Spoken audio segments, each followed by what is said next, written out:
এই ব্রিটিশ নাগরিকত্ব উনি ত্যাগ করে এই অঞ্চলের জনগণের সেবা করার জন্য উনি আজকে প্রার্থী হয়ে এসেছেন আমাদের মাঝে। আমাদের নেতা সিলেট 3 আসনের দানের শিশুর খান্ডারি। আমি কিন্তু দেশের বাড়া যতদিন রাজনীতি করছি দেশের ভিতরে আমি কোনো ধরনের আমার কোনো কমিটি নেওয়ার আমি চিন্তা করছি। আমি রাজনীতির আমি সেওর লোকে ইন্টারফেয়ার করছি না, বাড়াবাড়ি করছি না। আমি যুক্তরাজ্য বিএনপির আমি প্রেসিডেন্ট, আমি চেয়ারপারসনের উপদেষ্টা। আমি বাংলাদেশে যারা ফোন করি কইলাম বলে কেউ আমার কমিটির 5 জন মানুষ আর চেয়ারম্যান সাহেবরে আমি কইলে 3-5 জন দিলাম। আমার তখন তো আমি জানি যে আমি কোনোদিন দেশ হইতাম না। 2018 সালে চেয়ারম্যান সাহেবরে আমি কইছিলাম যে আমি তো নির্বাচন করতাম, তাই বলে আপনি যদি করতে পারতা 18 আমি কইলাম যে আপনি আজকেও গিয়া করুক, আমি আপনার সাপোর্ট করলাম। আপনি তো দেখতে পারতেন। পয়লা নম্বর হইলো আপনি দুর্নীতি চাইলেও করতে পারতেন না, বিকজ আপনি খালে করতা আপনার নেক্সট জেনারেশন নাতি ফুতি ওগুলো লাগি আপনি যখন খৈবরও যাইবা এগুলো তো আপনার যাইতো নাই। আমি এখন যদি আগ্নি তার দিলে আমার হাত জ্বলবো, এর চেয়ে ভয়াবহ পরিস্থিতি মরার বাদে হইব, আমি এটা বিশ্বাস করি। এখন হলো ইবাদত করা।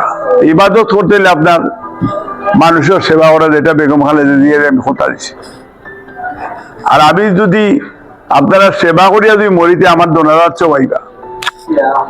আজকে আমরা যে প্রাউড বেগম খালেদা জিয়া 3 বারের প্রধানমন্ত্রী, বিশ্ব নেতা, তাই সারা পৃথিবীর মানুষ তার দনরাত জয়েন করছেন, কারণ অ্যাম্বাসেডার হল তার দেশ রিপ্রেজেন্ট করে, অন্য দেশের প্রাইম মিনিস্টার ফরেন মিনিস্টার সব আইছে। এর মানে জাতিসংঘ তার ব্যাপারে তারা সুখ বার্তা তারা দিছে। কোটি মানুষ দনজাত আছে, আলহামদুলিল্লাহ তাই জান্নাতি।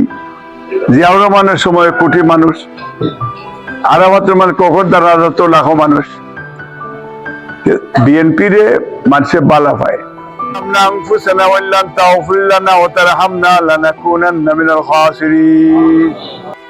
শহীদ রাষ্ট্রপতি জিয়াউর রহমানের পরিবারের সন্তান আমরা। আল্লাহ আমাদের নেত্রী, মাদার অফ ডেমোক্রেসি দেশনেত্রী বেগম খালেদা জিয়া, আল্লাহ উনি তো আল্লাহ আজকে আমাদের মাঝে নাই। আল্লাহ আল্লাহ আমরা ওনার জন্য জান্নাত কামনা করছি। আল্লাহ ইয়া রাব্বাল আলামিন, বাংলাদেশের প্রথম প্রেসিডেন্ট শহীদ রাষ্ট্রপতি জিয়াউর রহমানেরও জান্নাত কামনা করছি। আল্লাহ আল্লাহ আরাফাত রহমান কখন জন্য জান্নাত কামনা করছি। আল্লাহ আল্লাহ আজকে আমাদের মা বাবার খানদান, শ্বশুর শাশুড়ির খানদান, আমাদের আত্মীয় স্বজন, উম্মতে মুহাম্মদী আল্লাহ যারা পৃথিবীতে নাই, আল্লাহ তুমি সবাইকে ক্ষমা করে দাও। আল্লাহ ইয়া আল্লাহ তুমি চিরঞ্জীব, আল্লাহ তুমি চিরস্থায়ী ইয়া রাব্বাল আলামিন। ইয়া আল্লাহ আমরা নিজেরা অনেক গুনাহ করেছি জীবনে। আল্লাহ ইয়া আল্লাহ মাথার তালুর থেকে পায়ের পাতা পর্যন্ত আমরা গুনাহ করেছি। আল্লাহ ইয়া আল্লাহ তুমি আমাদেরকে ক্ষমা করে দাও। আল্লাহ ইয়া আল্লাহ তুমি ক্ষমা না করে আমরা যে ধ্বংস হয়ে যাবো। আল্লাহ ইয়া রাব্বাল আলামিন। আমিন আমিন বিফাদি সুবহান রাব্বিকা রাব্বিল ইজ্জাতি আম্মা ইয়াসিফুন, সালামুন আলাল মুরসালিন, আলহামদুলিল্লাহি রাব্বিল আলামিন।